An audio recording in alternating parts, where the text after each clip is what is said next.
मित्रांनो, तुम्हाला माहिती आहे का, विधवा पुनर्विवाह कायद्याची अंमलबजावणी कधी करण्यात आली? तर विधवा महिला पुनर्विवाह कायद्याची अंमलबजावणी 18 जुलै 1856 रोजी करण्यात आली आणि याचे लॉर्ड डलहौसी यांनी याची सुरुवात केली. त्यामुळे हिंदू धर्मातील विधवा महिलांना पुनर्विवाह करण्याची मुभा देण्यात आली. ते आपलं जीवन परत पहिल्याप्रमाणे व्यतीत करू शकल्या आणि तसेच त्यानंतर बरेच कायदे करण्यात आले. त्यामध्ये त्यांना पोटगीचा अधिकार, तसेच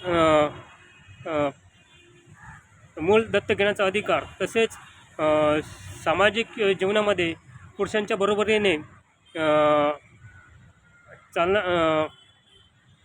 समाजात वावरण्याचा अधिकार, तसेच नोकरी व्यवसाय याच्यामध्ये देखील त्यांना अधिकार पुढील कायद्यांमध्ये प्राप्त करून देण्यात आले. अशाच मीडियासाठी चॅनलला लाईक करा, सबस्क्राईब करा. धन्यवाद.